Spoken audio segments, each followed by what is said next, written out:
Today we cover step 3 of the process for cleaning a bathroom. So let's review first. In step 1, there are 2 actions. First, you bring your supplies caddy, your lawn duster, your vacuum cleaner, and your apron if it is not on, and you place them just outside the bathroom door. Second, you gather the trash cans and the rugs and you place them outside the door next to the supplies you just put there. Step 2 is lawn dusting. And today we discuss step 3, which is vacuuming. If you remember, after completing step 2, you put your lawn duster just outside the door, and now you want to pick up your vacuum cleaner and vacuum any hair out of the sinks, tub, and showers and the floor that is dry. This step can only be performed in dry areas. If the shower has hair, but it is damp because it was recently used, you cannot vacuum that area.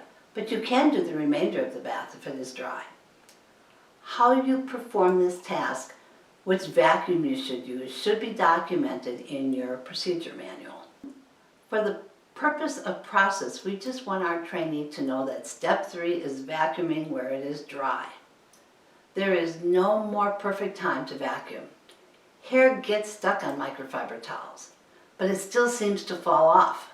So you are constantly battling that hair. You're either going to use a lot more towels or take a lot more time, or possibly both.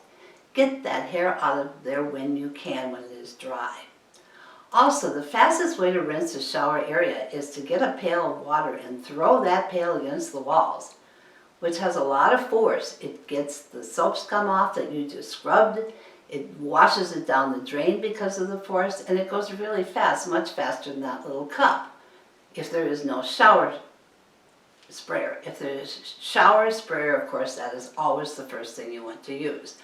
But if you're using a pail, it will get your floor a little wet, or could. But really, the wetter the better, because you just have to mop it anyway, or if it's a small bath, do it on your hands and knees. Who cares if the floors get wet, unless you still need to vacuum them, or sadly, you're still using a broom, and that doesn't work well when floors are wet either. So you're going to take more time trying not to get those floors wet. You've knocked the dust down.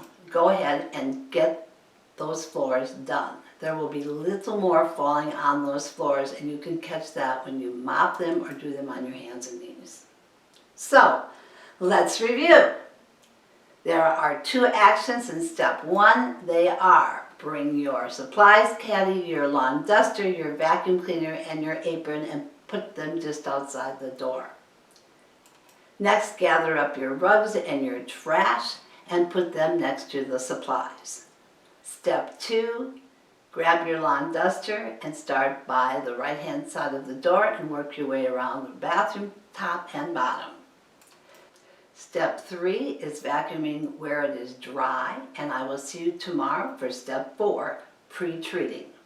Again, if you cannot wait until Monday, because it is Friday, to see what the other 5 steps are, you can always go to www.housecleanerstraining.com and order a free 5-day trial. Go to the bathroom course, lesson 2 process, and you can see the whole thing and have it memorized by Monday. Purchase it on Tuesday and start editing. You can start using it in a week. Thanks for your time, and I will see you on Monday when we discuss pre-treating.